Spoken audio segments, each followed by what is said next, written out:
Chapter 259 to 261. Zamasu was finally defeated and peace returned once again to the universe. And as tradition, Broly organized a barbecue at home to celebrate their last victory.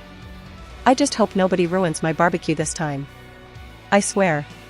If anyone dares to spoil this event, it will see firsthand that what I did to Zamasu was caresses, Broly swore to the heavens while cooking and looking around for potential threats. Meanwhile, the rest of the cast enjoyed this great party full of luxury, drink, food, good company, and fun. Especially Mai and Trunks, the ones who had suffered the most in recent years and who hadn't had the chance to taste the celestial food of Broly. "Oh my god. I can't believe how good this is," said Mai while she had the typical gourmet orgasm that we can see in almost any anime and manga. "Right? Try that one too," Trunks said with a big smile as he put more food on her plate. Until recently, they had lived a hell in which they had barely been able to smile, and most of those smiles were forced to encourage each other so that no one would cry. Every day they had lived among ruins, hiding and eating what they could without knowing if they were still alive the next day, and not only that, Trunks believed that he had lost the woman of his life to black in the same way that he had lost his mother. That's why seeing Mai smile so genuinely at her mother's house filled Trunks with indescribable happiness. "You have some too, Trunks. Say."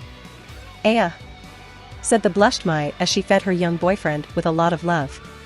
"Thanks. Aya," said Trunks, corresponding that romantic scene while eating that delicious delicacy, which for some reason became even more delicious now that Mai had given it to him. A beautiful scene of a couple in the best stage of the courtship that softened the hearts of married couples, which some even imitated them to remember that precious moment they enjoyed when they were younger and childless. Although some weren't so happy. Shite. All handsome guys have a girlfriend or are gays. Sighed Bra while looking jealously at Mai, who had managed to hunt down probably the best single man in the whole multiverse and on which she had set her eyes. "Hey! I don't have a girlfriend and I'm not gay," Vegeta Jr. shouted indignantly upon hearing that he had been discarded in this way, and maybe he also felt something close to jealousy. A very cute reaction that didn't go unnoticed by Bra, who sat on Vegeta Jr.'s lap and said as she approached dangerously to his lips, "Really? Well, I know how to solve that problem." "Stop there, Bra!" shouted Broly and Trunks, who quickly prevented that taboo kiss and separated the horny kids. Something that made everyone laugh involuntarily, ha ha ha ha ha ha ha ha ha ha ha ha. Although some were having a better time than others, all were enjoying that pleasant evening away from all worldly problems, until the food ran out and a certain god again reminded everyone that they had just caused the complete destruction of a timeline. "By the way, Broly, are you sure you didn't do all of this on purpose? Did you really not know that this could happen? You really couldn't kill Zamasu earlier to avoid all that problem?" Beerus asked, who as usual attributed sinister ulterior motives in each and every one of Broly's actions and non-actions. "Fuck. You are very insistent on this. I confess. As much as I hate it, I'm not always 100% infallible. Okay.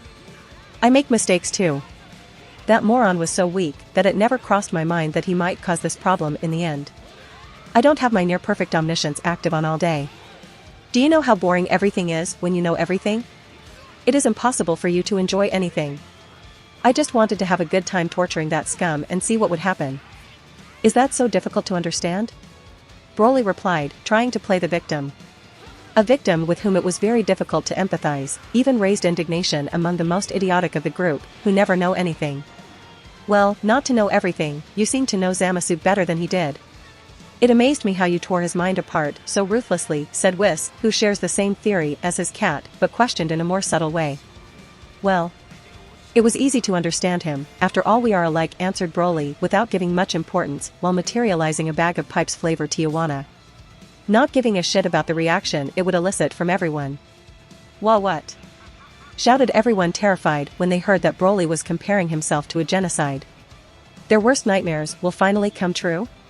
Calm down, idiots. I'm not a fucking genocide. If I wanted to kill everyone and crown myself the lord and master of all universes and timelines, I would have done it decades ago. However, you are all here alive, even those who don't deserve it. And I don't look at anyone," said Broly, staring intently at Beerus and Vegeta. Something they were already used to. "So what do you mean then?" Bulma asked, concerned by that statement. After all, it's not nice to be married to someone who had compared to her alternate killer. Well, we both think we are the best, only that in my case it's true. We are both gods, only that I am truly one. So we are quite superior to mortals, something that distances us from them both physically and mentally to the point of seeing them as something insignificant and fleeting. And we both want to be on top, just that I am. Basically we want to do what we want without anyone stopping us," said Broly, explaining the misunderstanding he created on purpose to see their idiotic faces and get attention. "Come on Dad, you know it's not true. You are very different. Although you laugh in the same way," said Bra, that just like her mother she didn't like that her father compared himself to that useless garbage. And while he stroked the head of his daughter, who went to hug him and steal a few pipes, he continued with his speech, "We share these points in common, but we live them is very different way. I'm a megalomaniac god, I admit it without any shame, but that doesn't make me hate others or believe that I have the right to kill them, except very few cases. Despite that I'm extremely powerful, so much so that I can destroy the universe if I wanted to. Despite that I know almost everything if I want and I can be in almost all places at the same time if I want to. Technically, I'm way above all of you, so much so that you might even look like insects to me just like Zamasu. Something totally insignificant and even unnecessary from my objective point of view. I think Beerus here knows what I mean. I see you understand. And you only needed a few decades for that," said Beerus, who nodded knowingly, as if a connection had been created between him and Broly for the first time. "Eh?" shouted everyone, not understanding what Beerus was talking about. "Are you surprised? When you exceed by a wide margin the level of existence of certain beings, you lose your empathy towards them. Do you humans feel a lot of pity and compassion for the life of ants? I don't think so, some even have fun killing them. Do you think humans are very different from insects in the eyes of a Hakatian? I can tell you no, and indeed, Zamasu believed himself a Hakatian. And now, do you think a Hakatian is different from a human in Zeno-sama's eyes? Do I need to tell you the answer? This means being a god, and indeed, your Broly has the right to look at all of you like insects," said Beerus, explaining to everyone why he does what he does like he does, and why he fears Zeno-sama like he does. "And you too," said Broly to Beerus, remembering his position in the hierarchical pyramid. However, Beerus was right. This is a universal truth. Those at the peak of power, especially those who have reached that position by force, tend to see those under them as pests, livestock or entertainment, and sadly those who reach that top always tend to have very little empathy towards others. That is precisely why they reach the top. Darling?" Bulma sighed after analyzing her husband from another point of view, a point of view that began to scare her. Nevertheless, in the same way that there are strange and stupid humans who care more about the life of animals than that of people, there are also gods as stupid as them. So stupid from the point of view of a god that they even live, marry, have children and even organize barbecues with them whenever is possible to make them happy and have them around, because simply, I like humans and strange things, with all their defects and virtues, and although others gods may not see it, the human being has many more virtues than defects. Especially you, and, come on Vegeta, for once you too. But above all you too. You are my whole life, said Broly as he hugged Bra and Bulma, the only people he loved as much as himself, which is a lot to say. Broly-san. Sighed the Z warriors due to that moving confession, beautiful even though they had been compared to insects. Just like Bra, who stopped paying attention to Vegeta Jr. for a moment to hug his father Dad. And Bulma, who like her daughter got up to caress his hair, darling. Well, I can't deny that there are idiots like him, Whis thought, who felt a bit identified with that last speech. A moving moment that Broly himself was in charge of stopping. If this continued like this, someone would get diabetes, seriously. A whole multiverse empty of life in which only I exist. That would be fucking boring. I am so perfect that in a few days I would get bored of myself. HaHaHa. He wasn't lying when he said he's a megalomaniac. Said Mai, the one who knows the least about that enigmatic being who is her boyfriend's alternate stepfather. And as for being above everything and everyone, I'm not like that psycho. I don't want to rule over anyone. Let everyone do what comes out of their balls as long as they don't touch mine. I just want others to leave me alone with my family, my barbecues, my billions. But there is always something that will threaten that goal. So what is the easiest way to achieve that goal? To be above all. Although I don't mind sharing the top as long as we respect each other, Broly said as he continued stroking the head of his daughter, who had already gotten tired of being pampered by her father in public. It's quite an interesting approach. said Whis, somewhat relieved and worried at the same time. And quite nice coming from you, said Vegeta, that he was even thankful that Broly is the tyrant of the universe. It is. So stop suspecting me. I'm not going to cause the apocalypse or anything like that. I like the universes more or less the way they are, even though I have my complaints about inept gods. Worry more about what Goku could do. He just destroyed a timeline with the push of a button, said Broly, who passed the hot potato to Goku. He liked being the center of attention, but he had been for a long time. It was time for the previous protagonist of the story to have his moment of glory. Now that you mention it. Ha. It's true, said Goku, who accepted that constructive criticism with his usual carefree smile. A carefree laugh that riled up the psycho cat. No laughs. For not taking this matter seriously, you finally had to summon Zeno-sama. You must never involve him in anything. Goku. Don't use that button again. Never. Unless in this timeline, yelled Beerus as he almost strangled Goku to make him understand his message once and for all. Don't hang out with that monster. Come on, Beerus-san. I had no other choice. Still, I really didn't think he'd wipe out the entire world, replied Goku, who not only didn't show regret for what he did. For some reason, he still didn't understand Beerus's message regarding Zeno. We nearly got wiped out along with it, protested Vegeta, who teamed up with Beerus in this roast against Goku. That's right, and now Trunks' future is gone, said Bulma, who reteamed with Beerus to criticize another Saiyan today. This. But unlike Broly, the poor Goku didn't know how to respond or avoid those brutal criticisms. But luckily for him, the kind and considerate Trunks came to his defense despite being the main victims together with at least the only ones alive. Yeah. But by doing so, we were able to defeat Zamasu. And we were able to protect the other parallel worlds. So we didn't really have a choice. But not only Trunks, Whis also came out in defense of his favorite student. I suppose having too many parallel worlds wasn't a good thing in the first place. You're right. I guess it's good we had a chance to trim them down, said Beerus, burying his hatchet. What was done could no longer be undone, an entire timeline had disappeared because of them. The only thing they could do now, as good utilitarian psychopaths, was see the bright side of this genocide. You always have to be positive. What are you saying? These two don't have a future left to go home to, shouted Bulma, that was unable to see a bright side to this catastrophe, especially if this affected his alternate child. Come on, guys. Everything has a solution in this life, especially if we have the Super Dragon Balls, said Broly casually, as if that was something extremely obvious and that everyone should know. But this seemed not to be the case. Wait. What do you mean? Asked everyone, that for some reason they weren't able to relate both concepts. Why do you think I'm so calm? Because I'm a psycho who doesn't care about Trunks, his girlfriend, and all the lives that have been lost. No, it is not because of that, but because it is a problem with a solution. We just have to gather the 7 Super Dragon Balls again and ask the dragon to restore Trunks' timeline by reversing all the damage caused by Black. In this way the timeline is recovered, the dead are resurrected, and lost materials are recovered. Thus, Trunks and Mike can go back to their timeline without creating a new one, with Bulma and everyone else alive. All in one wish, said Broly, explaining his simple plan as he finally freed his daughter from his doting father's hands. A bra which sighed relieved and flew into the arms of Vegeta Jr. again. Great. FIU. Only to be teleported back into her father's arms as a safety measure. Ouch. It's true. We can do that, shouted all the Z warriors at once upon realizing that this incredible practical option existed to solve the problem in part they had created. Something quite strange, after all they always used the Dragon Balls to fix all the damage they created after each saga. Has anyone heard me before? Said Beerus, being quite against restoring a timeline. Not only because the creation of new timelines was illegal, since could produce problems like the one they had just experienced.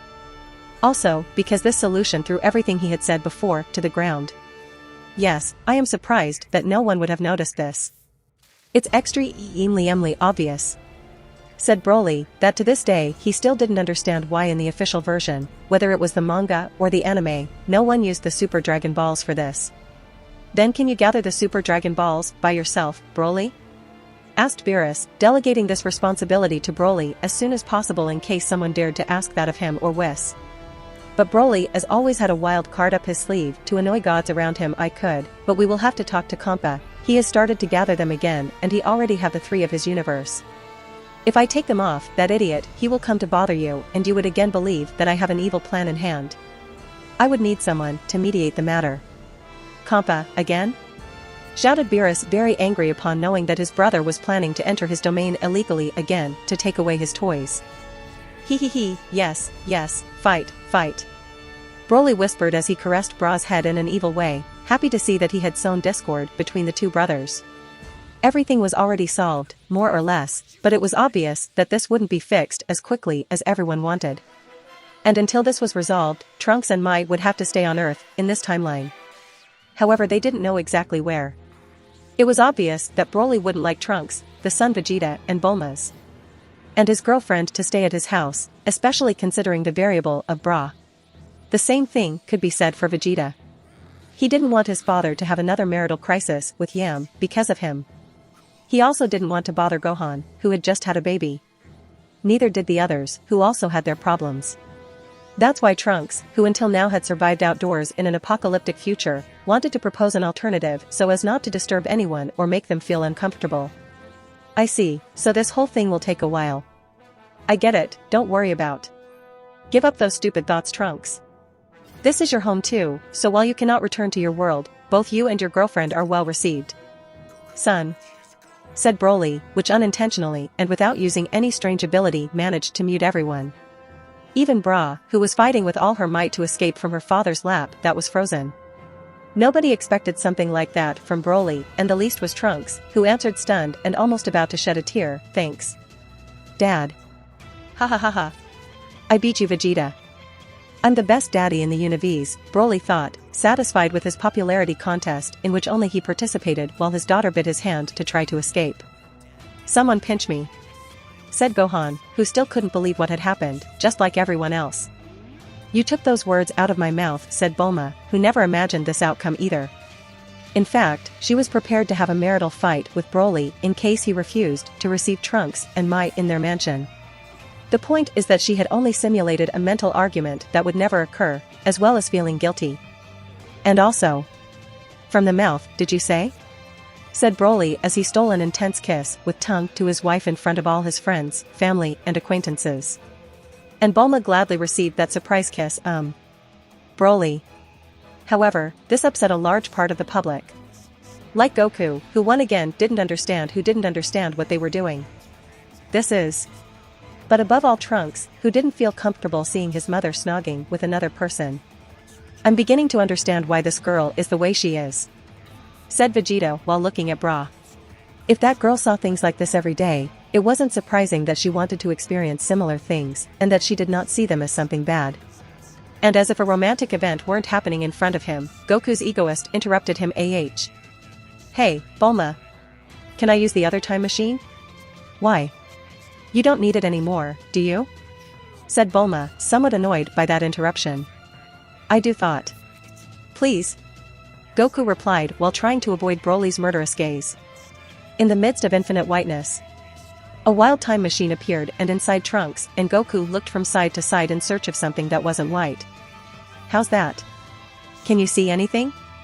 Asked Trunks to Goku, who volunteered to pilot the time machine.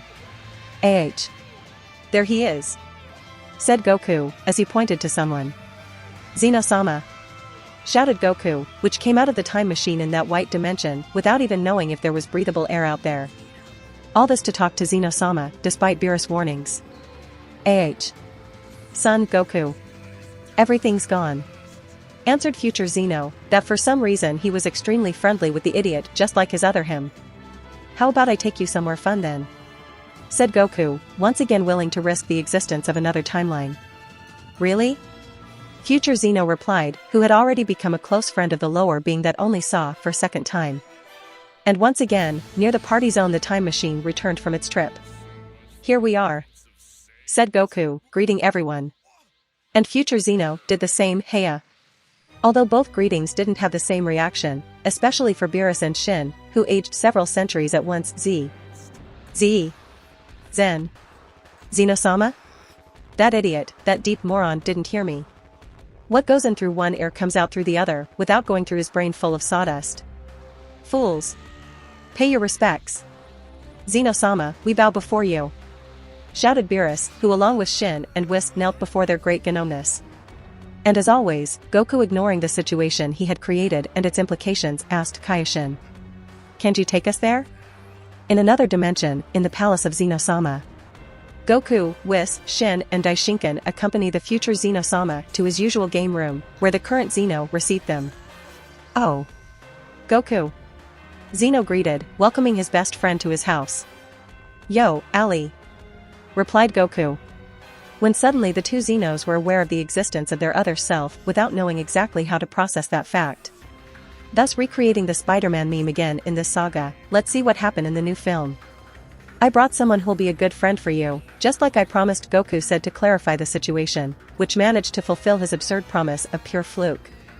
And all that he owed to Zamasu, from which he got the inspiration for this idea. Heya, said Zeno, playing the mirror with his future self. Heya, said future Zeno, playing the mirror with his past self. They were no doubt in sync physically, but would they also be in sync mentally? Let's play, said Zeno to his future self.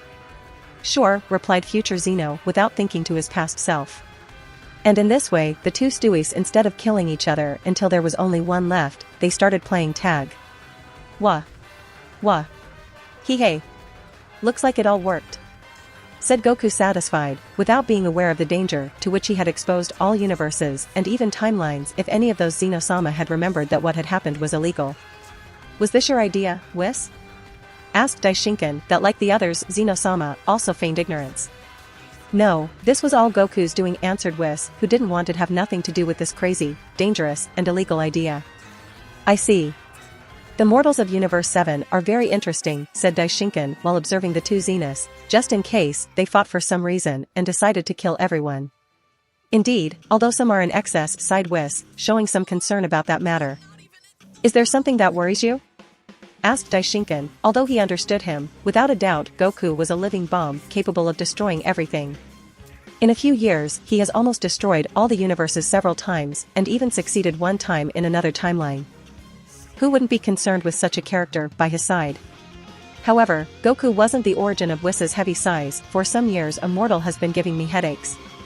I think he's planning something dangerous, but I don't know exactly what, or if he's really planning something. Is complicated. Yes, it sounds complicated. But you can always turn to your Hakashin, after all is their job to get rid of threats and potential threats, even if they are too uncertain, replied Daishinkan, giving him a somewhat radical advice that violated the presumption of innocence and human rights. And here comes the problem. Beerus-sama can't do anything against him, replied Whis, who had already appreciated that alternative, but that simply wasn't applicable in this case. Oh. That is certainly unusual. Even so, there are protocols to deal with this situation, answered Daishinkan, very surprised and without feigning being surprised in the least. Since the creation of all the universes, this was the first time he heard of something like this. After all, the Hakashin were the most powerful mortals in the universes, who had become gods and had been trained in mystical arts for millennia by their angels. For a mortal to become stronger than a Hakashin before becoming a Hakashin was practically impossible. That is why he was so surprised. Even so, that such a mortal could exist and pose a threat to the universes had already been considered eons ago. I know, but it would be unfair to mobilize more Hakashin without having any solid proof. After all, there is a possibility that we will risk the lives of many Hakashin for nothing. Said Whis, who explained the reasons why they hadn't yet acted against that monster in the form of Saiyan. However, Daishinkan sensed that Whis hadn't told him other reasons why they hadn't acted yet. By any chance does that mortal cook very well, Whis? Oh. You got me, Whis answered, who a little blushed, acknowledged that there was a conflict of interest. Of course. I know you too well, said Daishinkan, who overlooked that transgression. After all, today he had overlooked the mother of all transgressions. Well. You're welcome to come visit us any time. Father, replied Whis, somewhat relieved, at the same time that he wanted to make him an accomplice of the crime and probably ask for his help in the Broly case. Yes. Someday, replied Daishinkan to this son. It won't be necessary, after all. I'm already here. Replied Broly, which was right behind them. But no one could see, hear, or feel his presence in any way. A year passed after the events of Zamasu and the other Zamasu. Trunks managed to collect the Super Dragon Balls thanks to his almighty alternate stepfather and the Grumpy Cats and thereby restore his timeline and return to the future. Something that saddened Bra but relieved Vegeta Jr., Yam and Broly for some reason. Still, thanks to the communication device that Bulma built, both timelines were able to communicate with Brawlisoft teams from which Gohan kept in contact with Trunks. Both Bulmas shared knowledge about technological advances, and Broly organized conferences to explain what are the advantages of marrying a Broly compared to a Vegeta, in which he only invited both Bulmas, Vegeta and Yam. Nobody attended. And apart from that, nothing else changed, except that Broly was about to be the father again. I cannot believe it. In a few hours I will be a father again. If he's a boy, I'll call him Optimus Prime. And if she's born a girl, I will call her Megan Fox, said Broly, daydreaming about the birth of his second child with the same illusion as that of a new father. I think it would be better to leave the matter of the name to your wife. Everyone agreed without any condition. And he was highly unbearable, as usual, so much so that only his subordinates in the Desire Realm, who had no escape, were the only ones who could put up with him. Today is undoubtedly going to be one of the most important days of all my lives. Eyes in the top 5. And this week I will have to include another great moment to that top. Hee hee hee. Ho ho ho. Hua. Wah wah wah wah. Hua hua hua. Said Broly, who transited from being an adorable father, in love with his current and future offspring, to be a psychopathic villain who laughed like crazy while thinking about his next plan to kill Batman. Nothing out of the ordinary for those who knew Broly, however a certain part of his dialogue aroused the curiosity of some of his lackeys. Now that I think about it. How were you before becoming Broly? I've always been curious, asked Orochimaru, a great authority on reincarnations and the like. Everyone knew what the current Broly was like, an unscrupulous, narcissistic, bipolar, ambitious bastard with more power than he should have, but was he just as bastard and dangerous when he was someone else? My other life? Honestly, I was nobody. Just a random guy who worked on something more or less irrelevant 8 hours a day in front of a computer and that spent his free time consuming fiction with the same computer the rest of the hours of the day before going to sleep. Broly replied without excessive enthusiasm as he talked again about his new favorite topic. As I was saying, Optimus Prime is a very manly and imposing name in my opinion, so I think. Stop here. Nobody? You were nobody? Were you nobody and yet you have achieved all this in this life? What's the reason for this meteoric change? Asked Obito, the least appropriate person to ask that question. But still, this is a question that everyone asked. How can one go from being extremely normal man to a conqueror of entire realities that's all day working and scheming? Well, it's not like I was an incapable idiot in my previous life. It's just that I lacked motivation, assured Broly, who received the message. The topic about the possible names of his future descendant weren't very interesting. Although he wasn't offended, it was normal that his life was more exciting from their point of view. However, that answer didn't convince anyone. That seemed like the typical excuse mothers use to justify their children's poor grades in school and deceive themselves into not admitting that their children are stupids. And as a former headmaster of a college for geniuses, Najimi said on behalf of everyone, motivation? Is that your excuse? Come on, if you had put in a little effort you could have gotten rich and… So what? What the hell would have changed with a few million in my account? Asked Broly. Broly said, interrupting Najimi to prevent her from wasting saliva for nothing. I don't understand you. Asked almost everyone. They didn't understand his approach, since when having a lot more money wasn't something that could change someone's life for the better? Had he gone crazy or is distorting reality in his mind so as not to accept that in his previous life was a loser? The typical excuse of, I haven't fallen to the ground, I have thrown myself. You're right. If I had put all my time, neurons, and resources to generate money, surely I would have had an easier and more pleasant life after achieving a total economic freedom one day, which I could have dedicated to my vain cheap hobbies that I enjoyed previously without being rich, or to higher ends. But how high would they have been? I'm telling you, a fucking shit among fucking shits. Said Broly, which tried to explain why he wasn't crazy or making excuses. He knew perfectly well what his successful subordinates were thinking without even needing to read their minds, since he knew firsthand that they had never been in his situation. That's stupid, said almost everybody. Well, almost not everybody was in Broly's shoes, even so they couldn't completely agree with him. At least you would be higher than you were at first, said Dio, the man that began being a son of a low-scum criminal and that almost became some kind of god if Jotaro hadn't intervened. Certainly, you had room to do many things, said Orochimaru, another character with great ambition that started from the bottom but that achieved many things in his life. Both of them, despite starting from the bottom of the pyramid, had the objective of being above that pyramid despite knowing that it was a practically impossible goal, but that didn't stop them from going as far as possible. That adversity didn't prevent them from fighting for their almost impossible dream, that's why they couldn't fully agree with Broly. Although coincidentally both were ruthless villains who arrived where they were accumulating corpses of enemies, friends, and innocent babies. But that wasn't the point. What could I have done to reach my goal, are you asking? To form a biogenetic laboratory to achieve eternal life? With this also cloning myself as is done in Akumetsu to be able to do the millions of things that I need to do by myself at the same time? Also improve my biological capacities above human ones, but with a realistic margin according to the reality in which I lived. Those should have been my main goals. Is really possible to achieve all that with a limited life of close to 100 years in my situation and with only one body and mind so limited? Someone of you could say that's not 100% impossible, but would the scientific, material, and technological development of my planet and time make it possible before I died? Could I obtain enough funds to pay all that investment? Could I have enough control over this project? Would the governments of the country I am in and those around allow it? I'd have to pretty much dominate the world first before I could even start that project, and that too would take a lot of time. Result, became an old millionaire about to die trying to find immortality, something that has never been seen in history. But considering he got all that, what would be the next? Advance my planet's technology to absurd levels to the space conquest age and leave the solar system before the sun could shallow the Earth? And after that? Finding new races and intergalactic cultures, keep improving technologically, create a super powerful civilization that lives forever, unravel the mysteries of the universe. Oh yes, many chances. And what's the probability of getting any of those things? What's the probability of getting them all?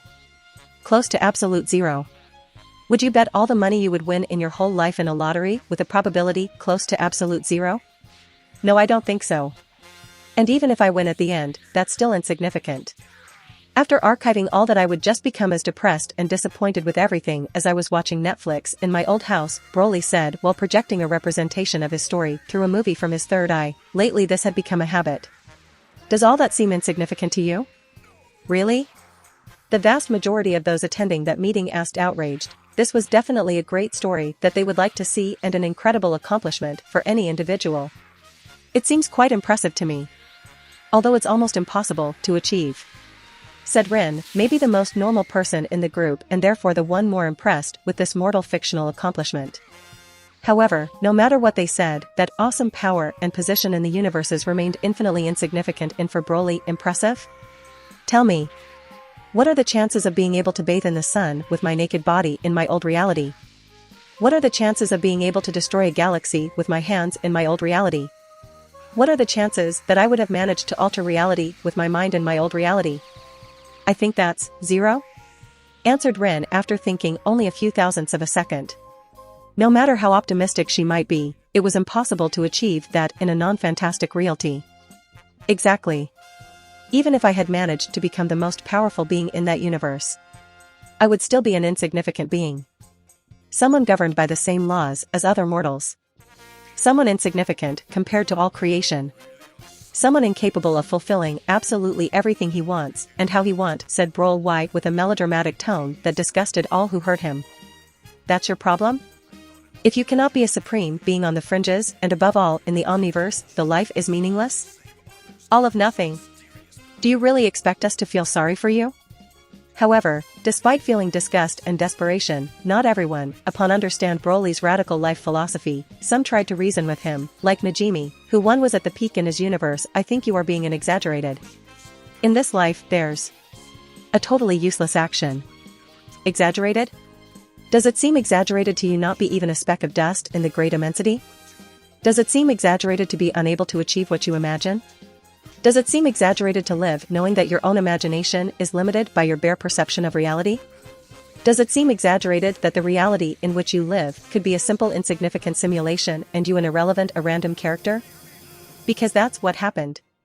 Any effort to reach the absolute top would have been useless from the beginning," shouted Broly, destroying the ground and everything around him with his powerful and angry voice. The message was clear: there's no middle ground for Broly, and that wasn't negotiable. And after a few seconds of silence in which everyone finished understanding that no one would make him change his mind, Broly continued with his speech. "My body was unable to achieve what my mind wanted, and at the same time my mind was also limited by my body. Whatever I did, whatever I tried, I could never be above all.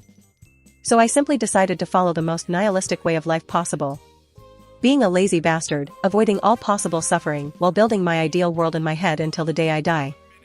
A death as irrelevant within the omniverse as that of the possible conqueror of my own shoddy universe that I had no chance of becoming. A fucking loser. A life worthy of admiration." Almost all of them said with an evident sarcasm that they didn't even try to hide. That's right, if everything I wanted was impossible and everything I could do to achieve that goal was useless, it was absurd to try. But, coincidentally one day when I died following my strategy, the destiny gave me the chance of a lifetime. The opportunity to achieve what I had always wanted in a more or less possible way. So I decided to do my best and risk everything to achieve it," Broly said, which ended proudly his brilliant speech at the same point where his adventure began. "And that opportunity was your reincarnation and the advantages that you obtained by birth and the infinite wishes of the Dragon Balls. Basically all you archived, it was thanks to luck," said almost everyone with sarcasm again, implying his ascension had been a little bit undeserved. "Come on, everything in life is due to luck. Do you really think any of you would be like this today if it weren't for having a practically infinite amount of luck? An invaluable factor for success is being born in the right place at the right time. Who's more likely to be successful or simply to survive? Someone born in the world, country, and time of Kamagawa, or someone born in the world, country, and time of Madara? An invaluable factor for success is being born in a good family. Who's more likely to be successful or simply to survive? Someone with a poor family full of execrable people like Dio, or someone with a good family like Pucci? An invaluable factor for success is being born with good genes. Who's more likely to be successful or simply to survive? Someone with Uchiha genes like Obito, or someone normal like Rin? And that's just speaking of birth factors. Pure luck also radically changes our destiny from there.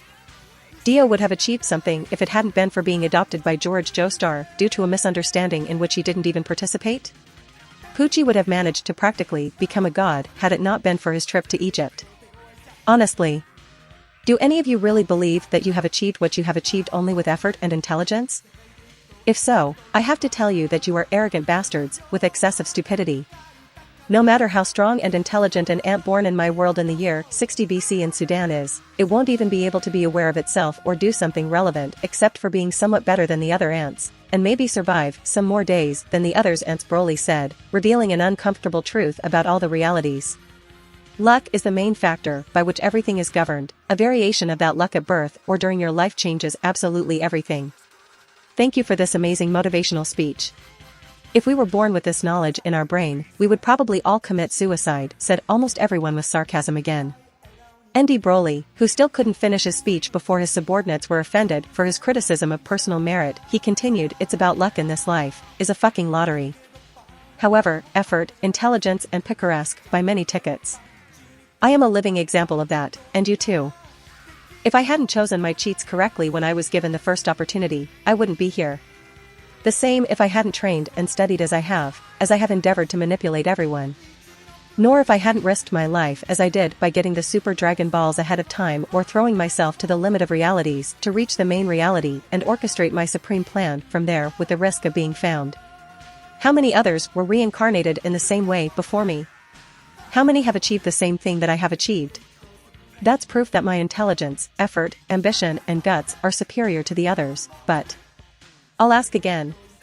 Do you think any of that would have been possible without all that luck? No, you are right," answered Aizen and Kars. They couldn't contradict his logic.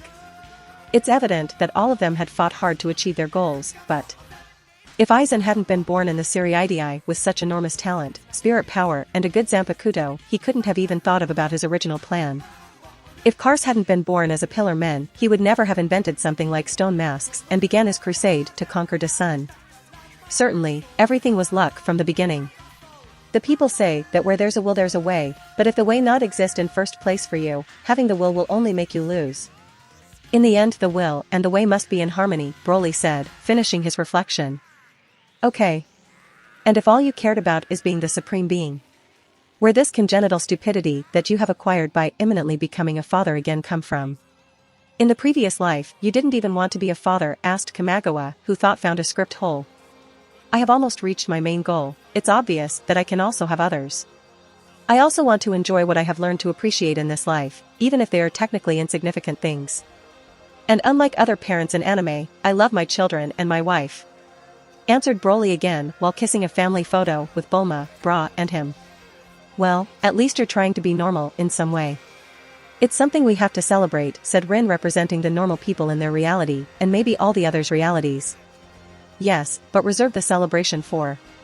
Sad Broly, when suddenly. 1 minute. Is the time. What? Bulma is in labor? Asked the Association of Women's of the Desire Realm. No, something else, answered Broly while crossing my fingers sinisterly. At the same time in the reality of Dragon Ball, on the standard timeline, in Universe 7, on planet Earth. Broly was preparing the room for the baby with Bra when suddenly Bulma, visibly pregnant, walked through the door. Darling. It's Whis, he seems to need something urgently, said as she gave him the crystal ball that some gods use to communicate with each other.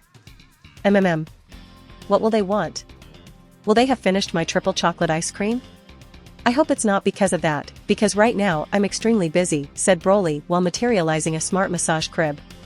Right now his body and soul were dedicated solely to his family and future family, there was no place for other matters. And of course much less for the stupidities of the two people with less problems in the whole universe.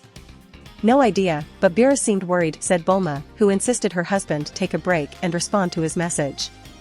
And considering that Bulma, who should be the center of attention now and the most concerned in the world about her own condition, wanted her husband to stop obsessing over the baby and the pregnant woman. Broly had no choice but to answer, therefore he grabbed the communication crystal sphere and said, hello, here's Broly. I hope it's the end of the world, if not. Broly. We have a big problem. You have to come here ASAP. Shouted Beerus, which occupied the entire sphere with its ugly face, a face that reflected great stress and fear. Don't scream so much, there's a pregnant woman right here, protested Broly, who was unable to disconnect for a second from his role as a paranoid father before childbirth. But Beerus didn't care, he was so nervous and in such a hurry that he didn't even argue with him and how unbearable he had become since Bulma was pregnant. There's not time for that. You have to come ASAP and use your strange projector skill. Goku has just done huge stupidity. You will have to be more specific. Said Broly and Bulma at once, that could encompass many things. Goku-san just used the button that shouldn't be used to go to Zeno-sama's palace. Alone. Said Whis, which was trying to calm Beerus before he had an anxiety attack, or heart attack. Okay, this can be a bit worrying. I am coming right away. Answered Broly, who stopped everything he was doing, gave a kiss to Bra, another to Bulma, another to Bulma's pregnant belly, and thought while teleporting, bingo. If you want to support me, check out my Patreon at https://www.patreon.com/Kaioshin. I tend to polls that decide important plot stuff in my P at Trian. Many thanks to my awesome patrons. Wilnet Duverne. Yami Tancho. Harold Martinsons. Ben Phillips.